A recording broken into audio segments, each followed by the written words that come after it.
Aaron Whitlow. Brandon Spivey, and welcome back to the Markout Movie Podcast. It says some of our destinations had an error, so it might not show up everywhere, but we're glad you're with us if you're with us. On today's episode, we are talking about a movie from 1986 by the name of uh, Quicksilver. This is Brandon's pick. Let me go ahead and play a quick little trailer for you. Here we go. How bad is it? I lost it all. Everything. Quicksilver. Jack Casey's just landed 7th Avenue, two together. Go. I don't have half of what you have. in a world where the pressure's off. I'm on the street. I feel good, man. I feel exhilarated. All right, I just want to show a quick little snippet from the movie. Jack Casey, played by Kevin Bacon, is he's a day trader, I guess, on the stock market, and he essentially he's one of the best. He's one of the greatest to ever do it, I guess, a young guy. But he gets a little cocky and loses all the money essentially, and he's out on his butt. But the movie starts with a little bit of intuition for him. He's riding in a cab, a taxi, and he comes across a man on a bike, a messenger on a bike, and they had like a little race, and it kind of gave him a little bit more exhilaration. I'm gonna be honest. I don't understand. Like, I even said this in my letterbox review. Like, I don't understand how he went into bike messaging. It's not like he was forced out of Wall Street or anything. He lost it all and he just quit.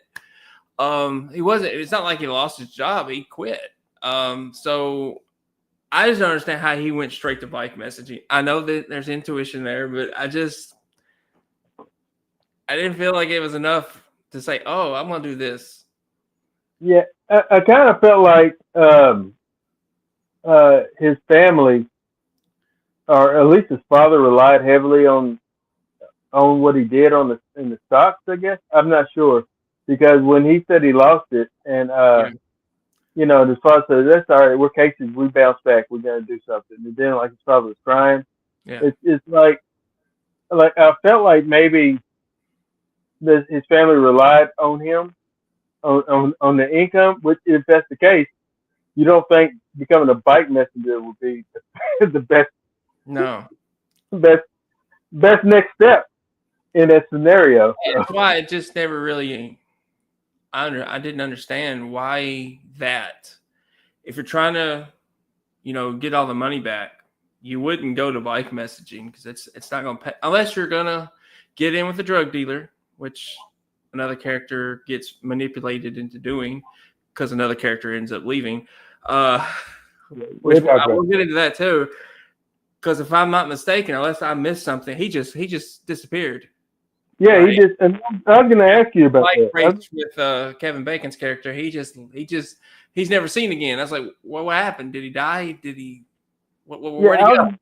I was going to ask you if I missed something. I was going to ask because the character we're talking about is none other than Lawrence Fishburne, who makes a very early in his career. It wouldn't be a debut because he was introducing on Nightmare on Elm Street 3. I think he's introducing Larry Fishburne. I think it's what he was there. Yeah, I think this is before, though.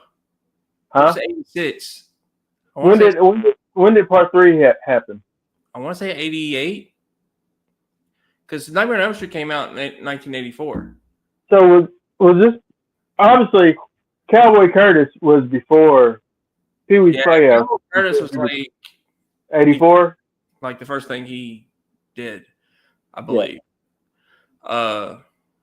thankfully he rose above Cowboy Curtis. I'm Did not you- gonna hate on Pee Wee's Playhouse, but it's got awful as an adult watching it. It hurt me to watch it. I mean, I loved it as a child, man, but it was hard to get through. But yeah, he rose above the occasion, and reinvented himself, which I think Boys in the Hood did that for him. You would know more about his career than I would, but Well, I want to say that's the movie that sent well, him. actually, the movie that reinvented him would be School Days. With it's the I never Spike Lee seen. movie. He's in that movie. He's very young, but he's very militant. He's kind of like Furious Styles, like his character of Furious Styles in Boys in the Hood. But he's very militant, and it's like about how black kind of don't get along with one another. Like a light skinned black folks kind of hate on dark skinned black folks, and and you're in a Greek fraternity, you're not in a Greek fraternity. It's a really great, one of my favorite Spike Lee movies. 2 days. I would like to actually, if it's streaming or you can access it, then I like to choose it Probably sometime. can access it. Yeah, but Lawrence Fishburne is in this movie, and it was great just seeing him.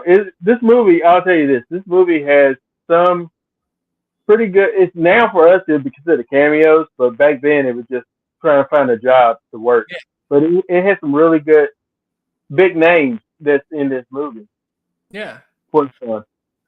Yeah, I mean, I love Paul Rodriguez in this movie. He's kind of like the mentor to Kevin Bacon's character in bike messaging, although you don't actually ever really see him doing the bike messaging.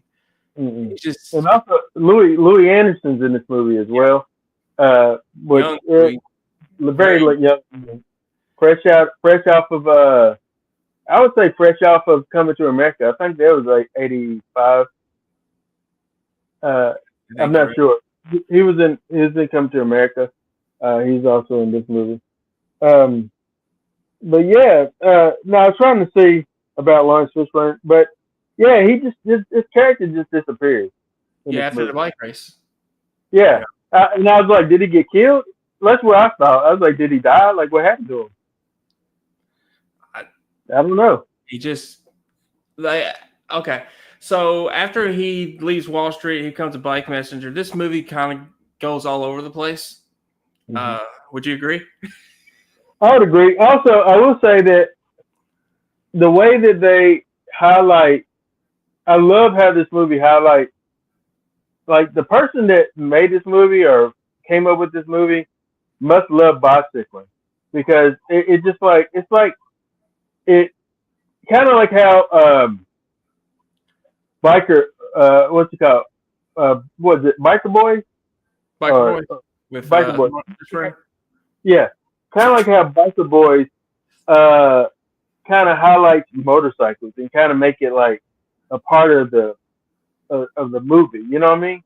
Yeah. Like the bikes are a part of the movie. This does it with bicycling in a little bit, like where it shows like the gears changing and stuff like that. I thought that was really cool. And I even seen someone say this was trying to be Top Gun with bicycles, with the music, the bike stunts, and the racing. I kind of I could see some of that, but it's too all over the place. There's a forced romance between Kevin Bacon and Jamie Gertz's character. That I don't know. It just didn't seem to really go anywhere. She gets involved with this drug dealer. When she gets there, she creates all these false narratives of where she's from and who her family is, and she doesn't have any money. So this drug dealer, we don't know he's a drug dealer at the time, but we find out he's a drug dealer. He gives her $5, and then he kind of manipulates her into joining him after Lawrence Fishburne leaves. He essentially gets fired from the drug dealer, but he's like, I quit. you do your thing on your side of the street, I'll do mine on this other side. So it's just it came about Wall Street, then it's about bike messaging, then it's about drug dealing. It felt all over the place. Like then it kind of comes like a family drama at sometimes too with Kevin Bacon and his family. Then they want him to go back, or his friend wants him to come back to Wall Street, and he doesn't feel like he can do it anymore, you know? So it's like he's got a fear of it. But at the same time, I was just thinking the entire movie, okay, why bike messaging? What is the purpose? There's got to be a metaphor to that I just don't understand. I was curious about like he's walking and he sees the bike and he's like that's and then like it goes from him buying the bike to it seems like he was like default in bike messaging. It's like it didn't show him going to apply for the job or getting the job.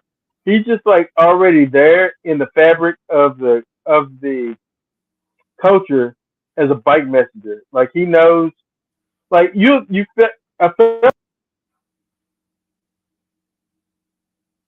a moment. Go ahead and keep going. Okay, so he becomes a bike messenger. He and Jamie Gert's character, they meet, but he's got a girlfriend at the time. He's dating this woman that's into dance. One day that Jamie's character, you're back. Yeah, what I was gonna let him know the behind, the narrative of how Jamie's character meets him and just how they were introduced, really. I want to say something about Jamie's character. I felt like, usually in this type of movie, Kevin Bacon's character would have been Jamie's character in a sense of fresh, brand new into bike messaging, and you're gonna have Paul Rodriguez kind of show you the ropes and tell you, this is what you do, this guy, but instead, Jamie is that character, Yeah. and Kevin is like one of the established bike riders. Out of nowhere. It's like he is. It's like he's been doing it for forever. Yeah. And he just happened to be a Wall Street guy, but he's been doing this bike thing for forever. And I thought that was interesting. But I will say that this movie, I kept fluctuating with my score, and it nothing against. I love Kevin. Kevin's great in it, and I felt like he had fun being a bike messenger. Yeah, but I feel like also like you said, it's all over the place. Like, what's the deal there for? And then like Gypsy, like people are like, there's that one thing where he's afraid of Gypsy. He goes to the store to get milk, and Gypsy's there, and he's like, "Oh, well, I forgot my wallet. I gotta go home." And he's like, "Why? Go get your milk, man. Don't be scared." It's like, and then like Gypsy beats up Jamie, and then like all the bike messengers like rally, and I kind of felt that was gonna happen. I was like, "Oh, they're gonna rally together and fight this." Fight this. I just felt like this. I felt that at the part when they were doing the bike trick and stuff like that, and they're watching the people do the bike trick.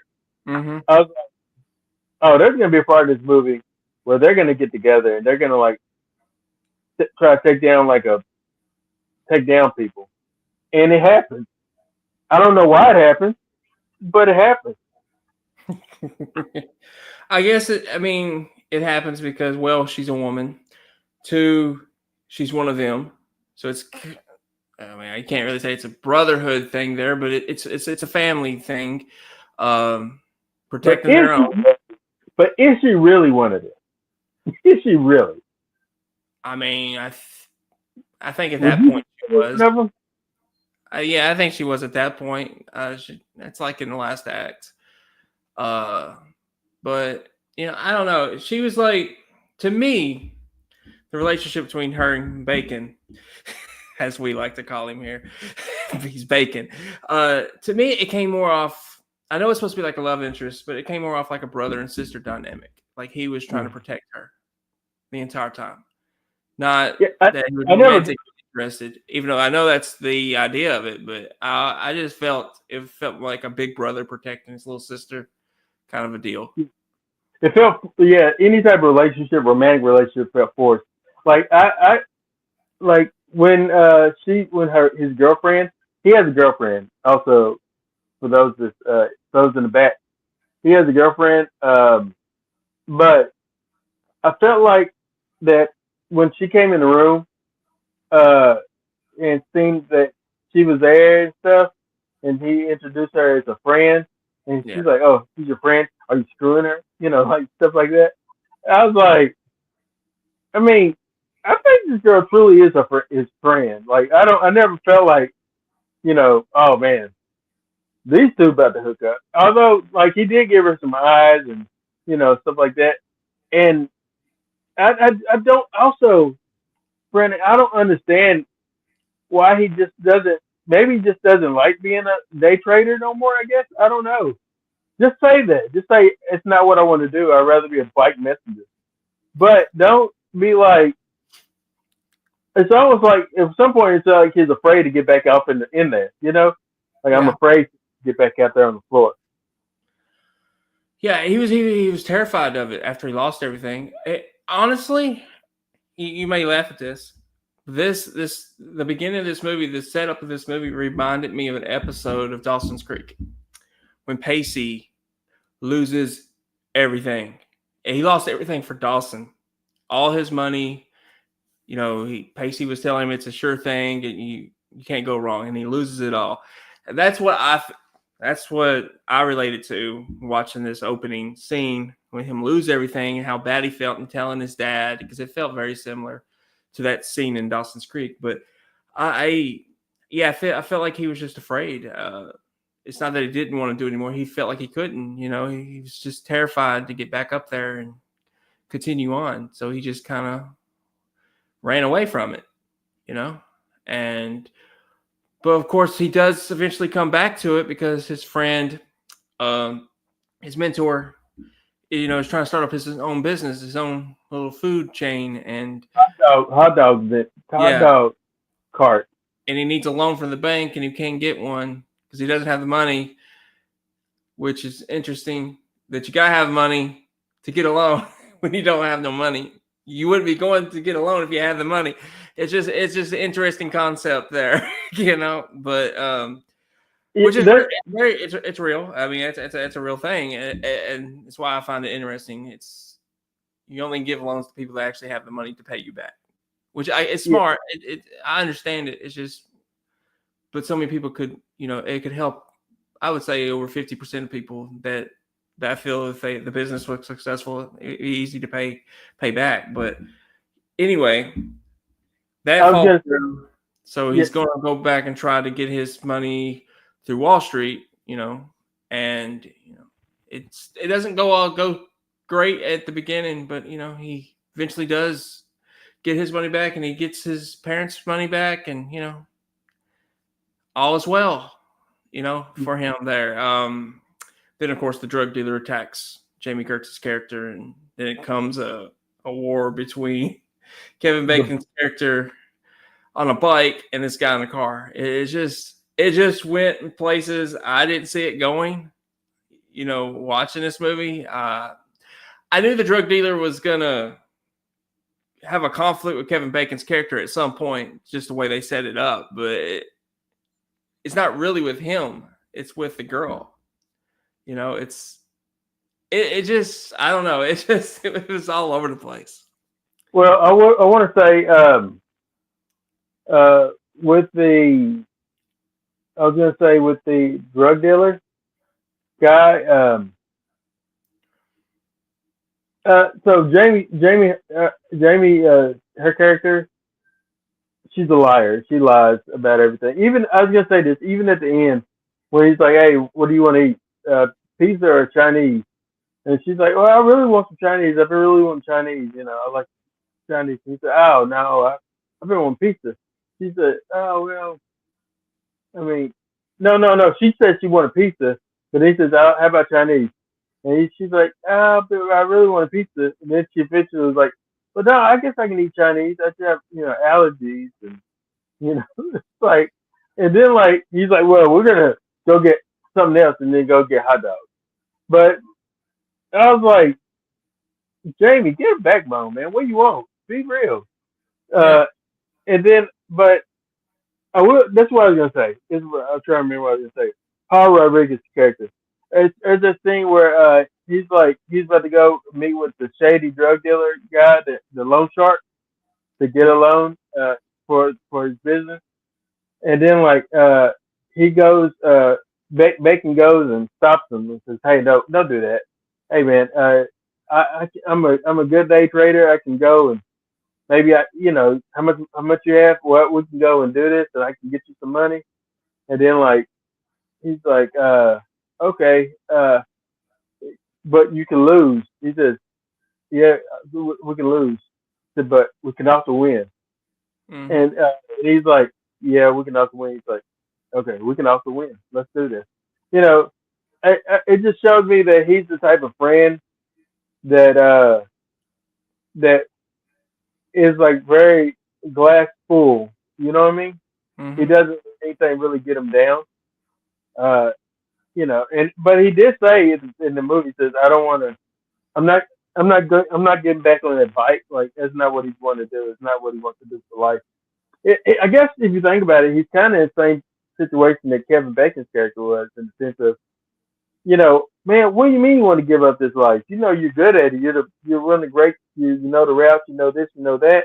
So he's like, no, I got a family. I want to have a food cart. I want to have a food cart. I want to have a business that has my name on it. That you know, yeah, and you can't be mad at the guy for wanting No. to do that. No, I mean I mean, bike messaging, especially in that time, it was a very dangerous job, and it didn't pay that much unless you did runs Well, for yeah, you did runs for the drug dealers.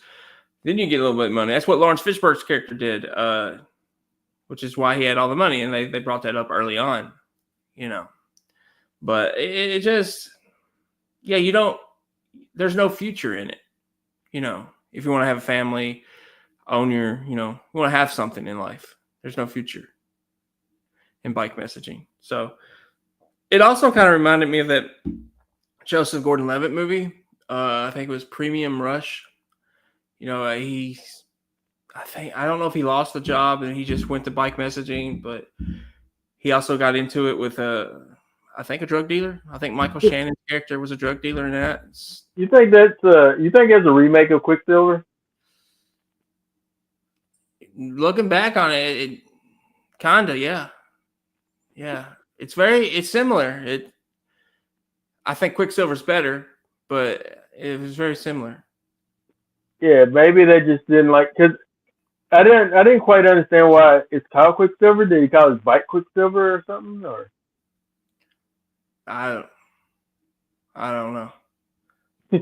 Like I didn't pick up on the Quicksilver title, why it was called that. I guess because of the bike, but I don't know. That one passed me by because the movie was all over the place. It literally was, though. I mean, it was moving so fast. Like it went in so many different directions. It's like, It's like, slow down a little bit, dude. Just slow down.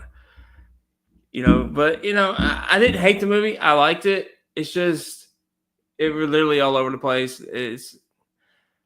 It wasn't coherent. It wasn't a coherent story. It just if you take Kevin Bacon out of the movie, I probably don't like it. But he's really good in the movie.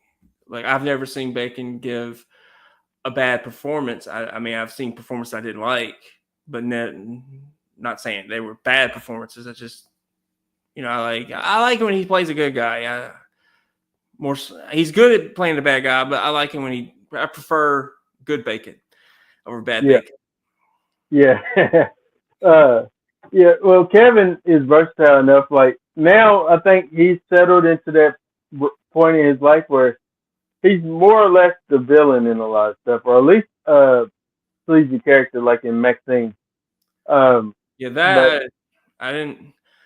He's good in the movie. I don't like him in the movie. Like I don't like that character. Like it's not the Bacon I wanted or envisioned I would see in that scene. But yeah, like I think it's kind of the twist though for that movie though, because you think Kevin Bacon's in this movie, and it's not really going to be the Night Stalker killer. You kind of probably thought maybe Bacon's the one that's really after her.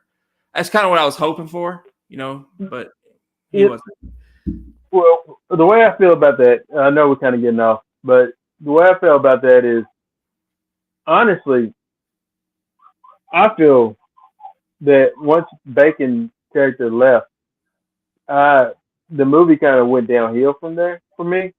Yeah, And yeah, yeah, because like you have such a great character. Like I wanted more of him in there, and but in the father angle, it just went downhill from there. It's out of Ty West's trilogy, the Triple X trilogy.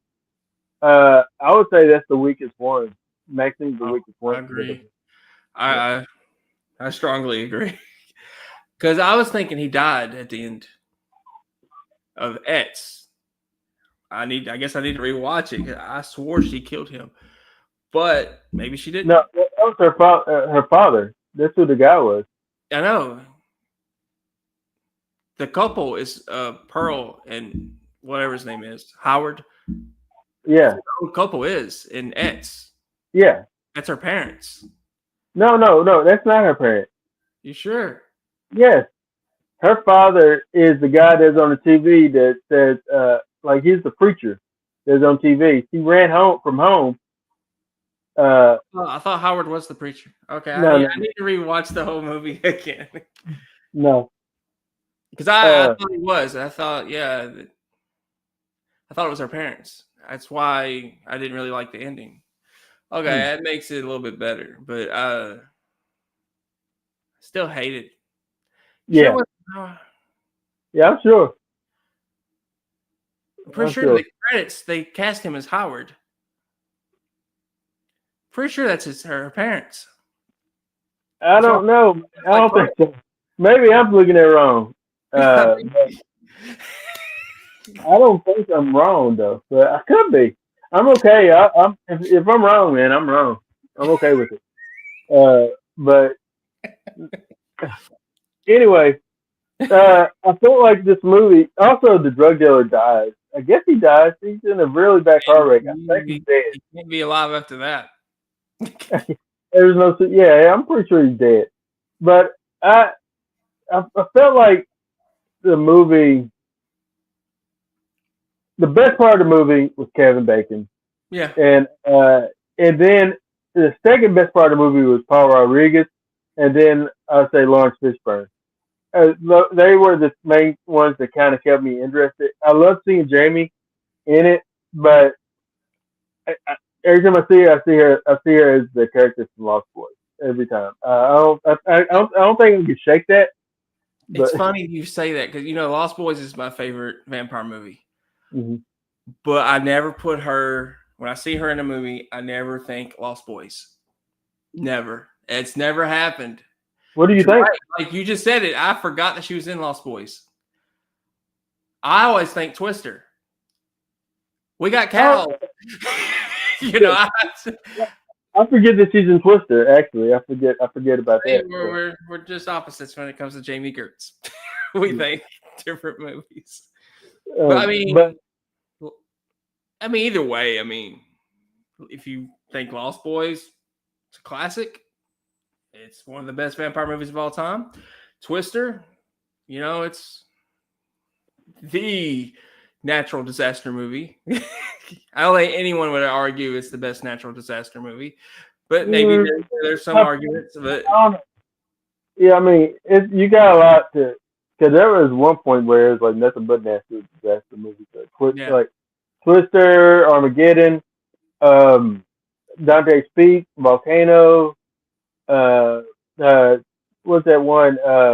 Day After Tomorrow. You know, Yeah. there's a bunch of them. All those. Was it Jerry Bruckheimer? Was it Bruckheimer? Mainly, it was the director of Independence Day. That Yeah, did it. that guy. That guy. Yeah, yeah. That's all he does. 2012. I forgot about that with Cusack. But yeah. Yeah. Anyway, I would say, are you ready to go ahead? Anything else stood out to you in this movie? Oh, I will say one thing. One person that's in this movie. It's not even a cameo. He's a stunt actor, but he's very recognizable. He's an Asian stunt actor. Did you recognize him? Um, The Fu Manchu looking What? hair. no. You know what I'm talking about, right? I The mean, guy. Well, I think the first movie that I think about is Last Action Hero. I think he was on top of the ice cream truck, and then like he dies. I that think Asian guy. I'm thinking of the other Asian guy that was in Double Impact with Van Damme, who's responsible for killing his parents or their was parents. he in was he in this movie? I Yeah, know that like he was in a he had a cameo. He was in a Tatsy. I think it was a Tatsy. oh okay. I, That's I, what I I, recognize. I was thinking about the guy that it was the scene where Lawrence Fishburne and Bacon is racing, and Lawrence Fishburne cuts through Chinatown. I assume it's Chinatown, and he and second movie I watched that had Chinatown, but the better one was Wolf. But but I, anyway, uh, he's cutting through Chinatown, and then Lawrence Fishburne runs into the guy and knocks over the cart thing, and the guy's like yelling at him. He gets up and gets back on the bike. That guy that's yelling at him he's a stunt actor. He's been in a lot of stuff, but he always has the same look. He has the long Fu Manchu looking hair. Boy, he has the long hair. He has the Fu Manchu looking mustache. Uh, I don't know his name, but he's been in movies with Jackie Chan. Um, let me see. Uh, but I'm looking him up because I was like, man, that's that guy. I'm trying to find him in Last Action Hero. Unless I mean, I could be wrong. I could be thinking that it's that guy and it's not that guy. You know what I mean? I think I know who you're talking about. He was in a lot of action movies back in the day. Yeah, I know you know what I'm talking about because he Was has he a in very Die Hard as distinctive well? look. Or at least one of them? Was he in what? Was he in one of the Die Hard movies? I feel like he might have been. I feel He that was was in a those.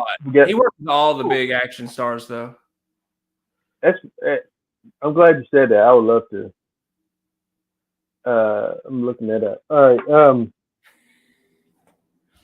But I can't find him.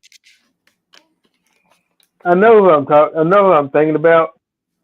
But he was. If he's in this movie, he was such a minor character. If he's in Quicksilver, I can't think of something else that I can say. Oh yeah, he's in this as well. But anyway, he's a little dude. He's been in stuff. I think he played.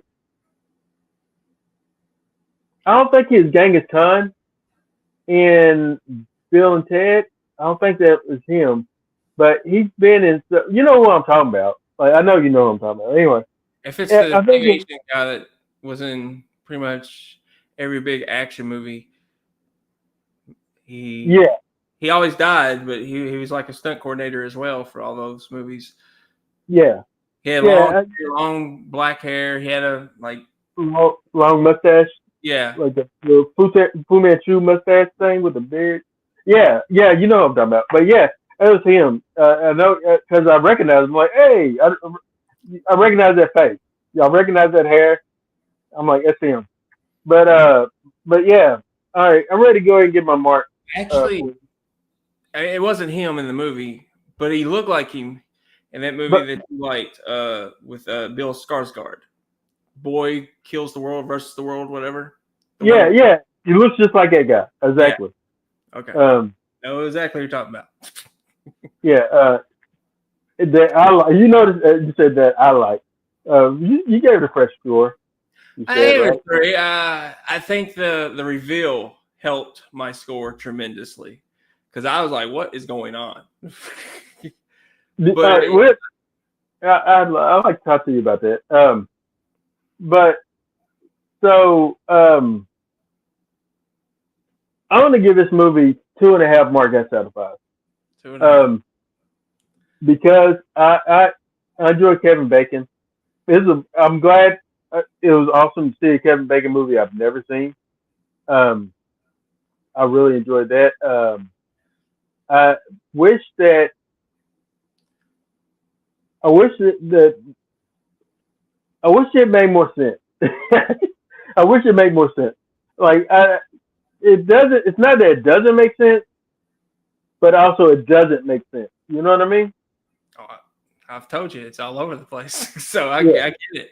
Like you get it, you get where they're going, but at the same time, you're like, it really don't make sense to go there. It, like I don't even know if he does. You don't know if he stays with bike messaging or not. That is never really clear. Did he go back to Wall Street? Did Did they get together? You assume they're going to get together because it feels like they're on a date at the very end of the movie, but nothing is very clear. We know that Paul Rodriguez did get his flu card. That's all we know for sure. That's how it ends. We know that Lawrence Fishburne is no longer in the movie, and they never explained why he's no longer in the movie. Yeah, you just never see him again after that bike race, which was a cool race. I liked the race. But watching that scene, you know what I thought of? Clint What? Eastwood's Mystic River. They would reunite in that movie as partners. And that scene, for whatever reason, because it had no relevance to that movie, but I just thought of that. Like, they would be partners in that. And it's weird how my mind sometimes goes. You can see two people together in an old movie that you've never seen before, and you'll go straight to the movie. It's like, oh, they reunited in that movie, which is a better movie. Of course, it's directed by Clint Eastwood, but great story. I didn't even remember him in that. Really? Which one? No, yeah, Mr. River. I haven't seen Mr. River since maybe when I watched it on DVD or whatever. Yeah. But he's one of the three boys grown up. Bacon is. Lawrence is just his partner. I do. What I remember the most out of there is Sean Penn or Timothy. Not Dutton. Tim Robbins. Yeah. No. Sean Penn. And how he was.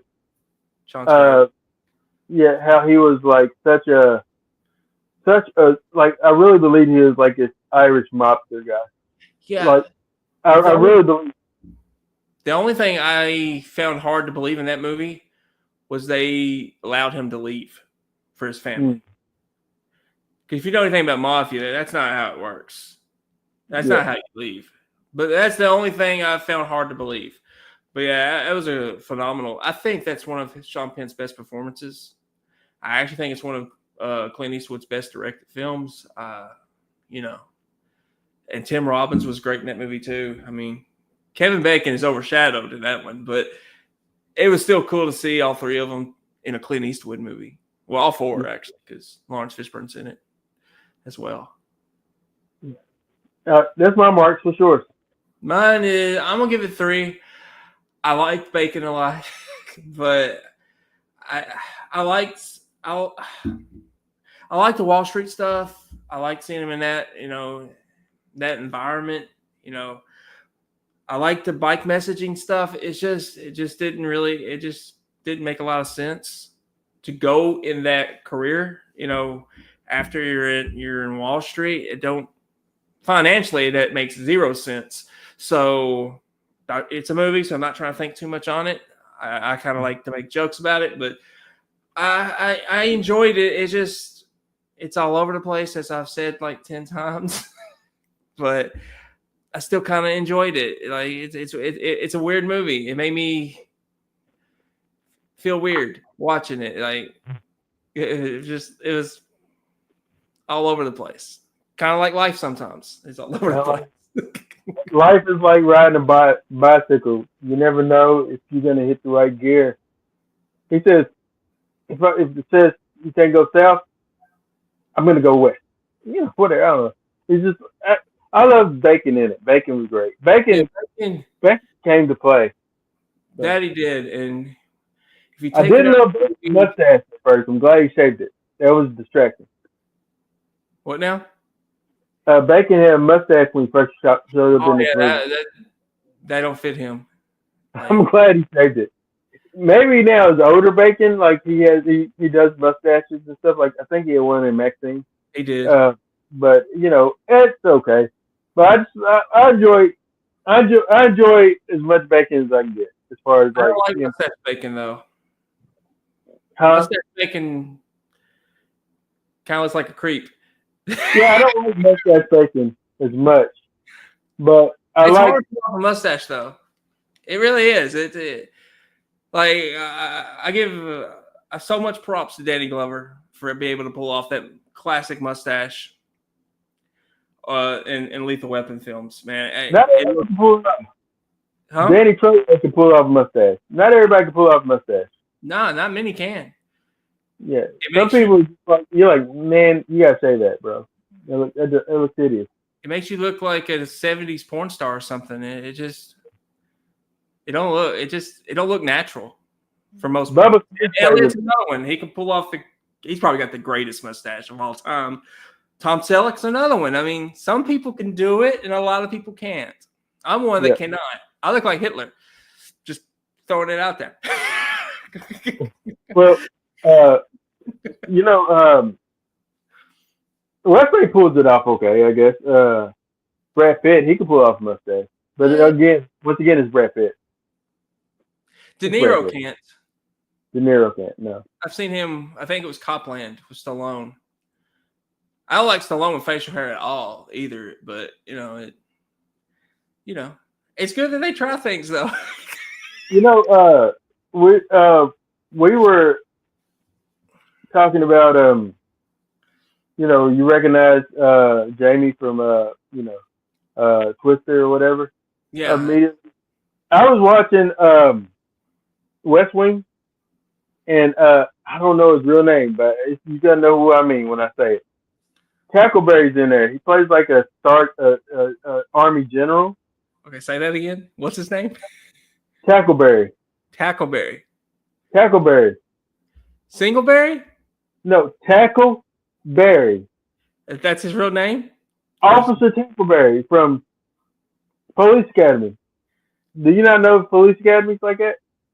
I don't know any of the names. He's the one that always had the gun, like right now, Mister, move. Was that like the captain? Nope.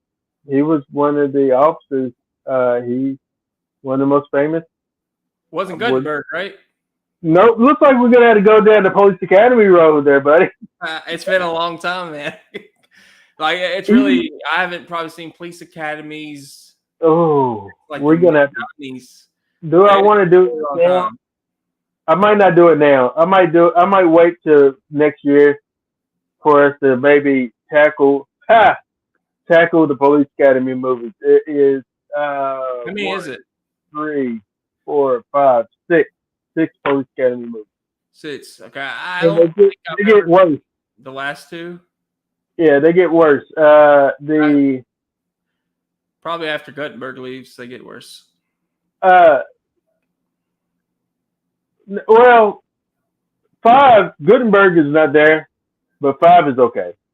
Gutenberg left after. He left 5 is the one where he's not at. He left at 5. He's gone at funny voice. Not the one that does the voices, but he's just got like a weird, obnoxious voice. You mean Bobcat Goldthwait? Yes. Is he in all of them? He stays. Once he shows, he stays. It guy didn't go away. Well, he had something. Although he was probably typecast, but like he was in that clown movie that I watched with Adam Sandler and Robin Williams. I watched for them too. I thought, man, to see Sandler and Robin in a movie together, a scene together, it happened once. At the very end. I thought it was a dream of mine to see. Well, it was actually three of them. It was see Robin, Adam, and Jim Carrey. But got to see two of the three. So that was kind of cool. The movie sucked, but to see them in a scene together was cool. Let me ask you, as far as what we watched, before we get to like what I'm going to be picking next week. So you've seen Boy Kills World. I recently saw Wolf, which I really enjoyed. Wolf. I saw that too. And then what else did I recently watch? A couple of great movies. A couple of movies that was on Netflix. Two similar things. One is what's it? Can't Move, or what's it called? Don't Move. Don't Move. Yeah. Or something like Don't Move. And then Woman of the Hour. I watched both of those. Woman of the Hour good? I heard it's good. Yeah, I like Woman of the Hour. I thought it was really, really good. And then Don't Move. I also watched in Halloween, the Halloween October time frame. I watched. Oh, that's coming up on the 15th. Paul versus Tyson. Let's go, Mike Tyson. But yeah, I watched the Don't Move. I watched Woman of the Hour, and then I watched Daddy's Head, which Daddy's Head I didn't really care for. No, it's not that I didn't like it. I thought it had some really creepy moments, but it ultimately not enough to keep me interested. It drags on a bit. Yeah. But I just want to briefly say that I enjoyed Don't Move. I thought that there was it kept my butthole clenched, if I can say that. You're like, oh man, what's gonna happen? I felt that way with that. And then with Woman of the Hour, I thought that was really good as well. So yeah. I want to see Woman of the Hour, but I haven't seen it yet. What I've watched, I'm not gonna list them all, but I will start with Winnie the Pooh, Blood and Honey 2. Normally, I wouldn't list this unless I really hated it, but I actually didn't mind it all that much. It was okay. Winnie the Pooh was like Jason, so I was cool with it. The rest of the movie was kind of bad, but I liked Winnie the Pooh in it, so I'm kind of getting on board with at least Winnie. For these next installments. I saw The Mousetrap, which just was one of it's going to be in my top 5 worst films of the year. It's really bad. You mentioned I've seen Boy Kills World. It was like being on cocaine or something. It was like being on a massive drug. Did you understand like why he had a narrator's voice? I was like so confused throughout the whole movie. I was like, oh, if he can't speak, why has he got a narrator's voice? His earliest memory was playing Street Fighter, and so that's the Street Fighter voice. It did sound like it. It really did. I was like, and so Street Fighter. Yeah, and so he don't remember how his voice sounds because he lost it very early. So yeah. The only voice that he can retain is Street Fighter. So that's his inner monologue voice is the Street Fighter voice, and so that's why that is. But yeah. I love there's a scene that cracked me up is when he's talking to the one guy, but the guy he reads lips to understand what you're saying, and that one guy he just talks, but he doesn't clearly talk. And so the voice said, "Dibbity day, say yeah, it's it. He's like, what?" He's like, that thing where he's like, I don't know what the plan is, and and the guy's explaining. He's like, oh no, not this guy, because like he don't understand what he's saying because he doesn't enunciate, and so I thought that was really funny. Yeah. I also seen Wolves, which I really liked. I think Brad Pitt and Clooney are just, I mean, they're a national treasure when they work together. I mean, they really are. I mean, it's so entertaining with them too. Like I've said this in my review on Letterboxd. If you take these two people out of the movie, you take their chemistry out, this movie does not work at all. It depends on the chemistry of Pitt and Clooney to work. I really enjoyed it. I saw Salem's Lot. There's parts I like. I mean, it's not like it's not gonna make my worst films of the year. I don't think. I liked how the crosses were illuminated. I thought that was interesting. Yeah, I just didn't feel the characters were fleshed out enough. It felt rushed. The vampire especially feels rushed. Like I felt we should have got to know him a little bit more, but he looks cool. I do like that the third act, the finale took place at a drive-in. I thought That's that cool. was yeah. Yeah, I like that scene actually. Like I like how they eventually do kill him, or you think he's dead, because I know there was like a sequel, movie-wise, Return to Salem. I've never seen it, so I don't know what it's about. I assume it's a vampire, but I begrudgingly got through the first one, the original. I haven't seen Rob Lowe's miniseries either. I saw the original miniseries, but not Rob Lowe's in 2004. Yeah. I don't want to watch it either. I watched Challengers also. I really liked it. I think it's going to be one of my favorite films of the year.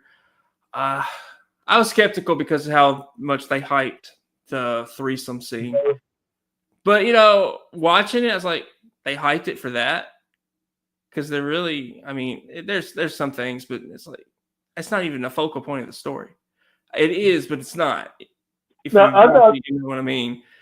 What I thought about Challenges was, first of all, some of the they made the tennis really exciting, and some of the scenes, some of the camera angles where it's like you're watching above the tennis, like you see feet, you see them serving and stuff like that. You're seeing it from that the ground view. I thought that was cool. And then there's this one thing where you're the tennis ball going back and forth. I thought it was interesting. I'll name just a couple more. Roadhouse, I watched that. I actually had fun with that. I'm not gonna say it's a great movie, but it was fun. And I watched Fall Guy last night, and I love it. I love Ryan Gosling. I mean, I told you, but he just gets me excited to see. When I see he's got a movie coming out now, I'm excited to see it. I don't care what it's about. I'm like, he's becoming one of those actors I really like. And I loved it. I loved how fun it was. I was surprised to see Aaron Taylor Johnson in it, though. Like, I had no clue he was in the movie. So I hope he gets more work. I really like him as an actor. He was great in Bullet Train. I hope he does well in Kraven the Hunter. But, of course, he's kick-ass and Quicksilver in Avengers Age of Ultron. But as a leading man, I hope he gets more work. Because I think he's got a lot of talent. I think that with that movie, I loved how it was like a love letter to stunt workers in the industry. And I really felt like they weren't crapping on their industry, but rather uplifting their industry.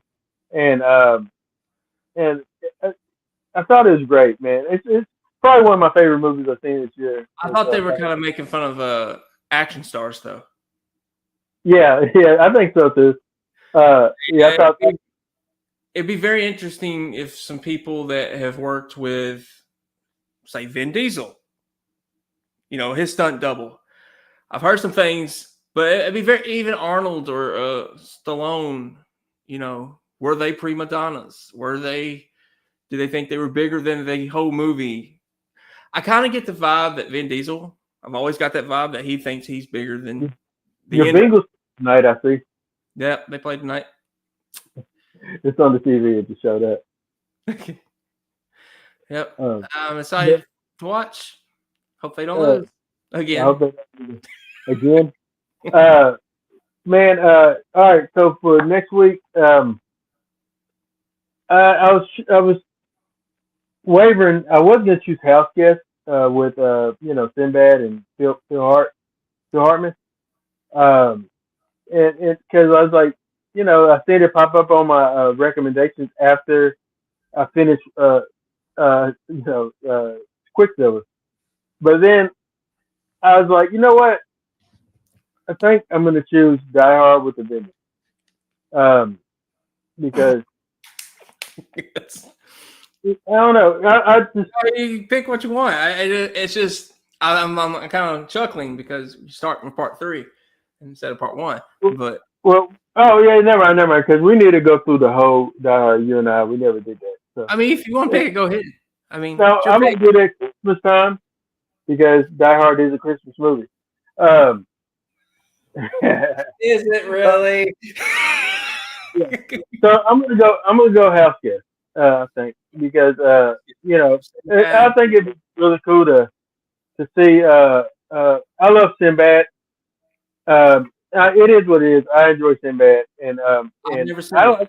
I like his movies. I love like that. I like First Kid.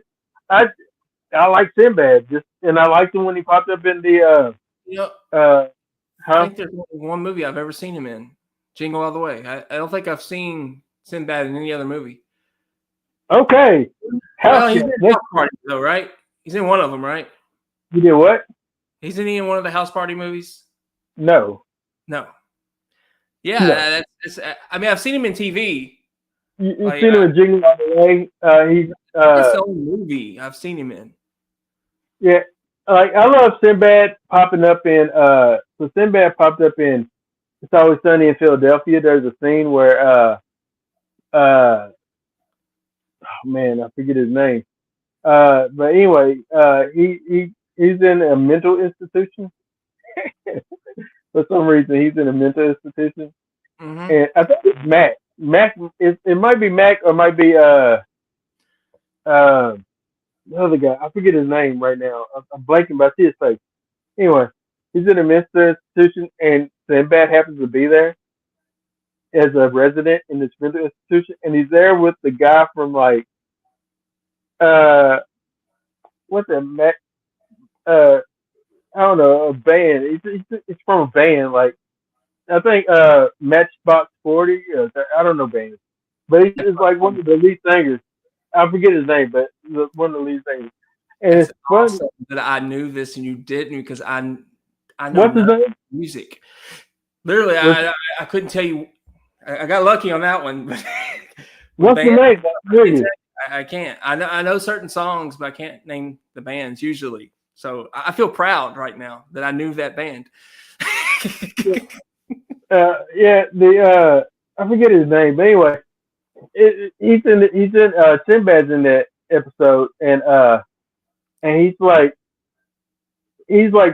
very raw. He's not like Wayne Brady and Chappelle Show. Have you ever seen that kid No. with Wayne Brady?